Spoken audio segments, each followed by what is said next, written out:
అందరికీ నమస్కారం అమ్మ.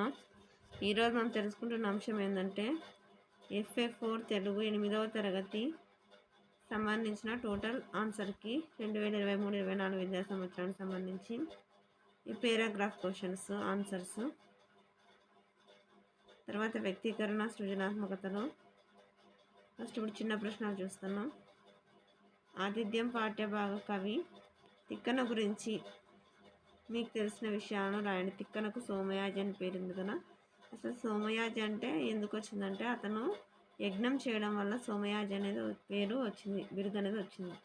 ఇక్కడ చూడండి, కర్ణ పర్వం అయిపోతేనే నెక్స్ట్ శల్య పర్వం, ఇది కంటిన్యూషన్. తర్వాత నెక్స్ట్ థర్డ్ క్వశ్చన్, భువన విజయ సభలో మీరు సామానులు కారు రామకృష్ణ అని భట్టుమూర్తి ఎందుకు అన్నారో రాయండి. జాగ్రత్తగా స్క్రీన్ షాట్స్ తీసుకోండి. తర్వాత ఒకటవి, క్రింది వారిలో ఏదైనా ఒక ప్రశ్నను 8 నుండి 10 వాక్యాల్లో సమాధానాలు రాయండి. 4వ క్వశ్చన్లో సమదృష్టి పాఠ్యభాగ సారాంశాన్ని మీ సొంత మాటల్లో రాయండి.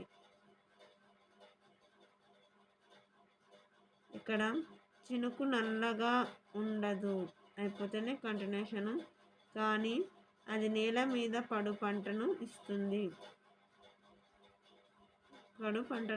ఇది కంటిన్యూషన్.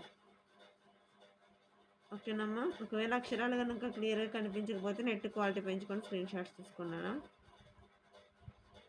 దయచేసి వీడియోని మాత్రం స్కిప్ చేయొద్దమ్మా. ఎక్కడికక్కడ స్క్రీన్ షాట్స్ తీసుకోండి, లేదా అది రాకపోతే కపోతము వేటగాని మధ్య జరిగిన సంభాషణను రాయండి. కపోతము వేటగాని మధ్య జరిగిన సంభాషణ.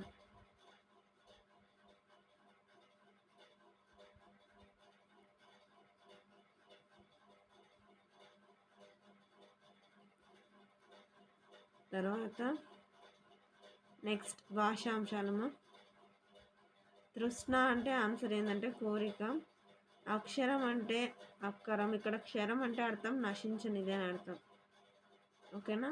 అక్షరం అంటే వికృతి, అక్కరము. తృష్ణ అంటే కోరిక.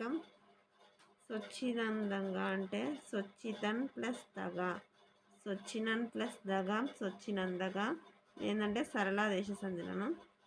నెక్స్ట్ 8వ దానికి ఆన్సర్ వృత్తి అనుప్రాస అలంకారం. అందరికీ ధన్యవాదాలమ్మా. ఇంకా మన ఛానల్ సబ్స్క్రైబ్ చేసుకున్న వాళ్ళు ఎవరైనా దయచేసి సబ్స్క్రైబ్ చేసుకొని లైక్ చేసి షేర్ చేసి మీ ఫ్రెండ్స్కి రిలేటివ్స్ అందరూ సబ్స్క్రైబ్ చేసుకోమని చెప్పండి.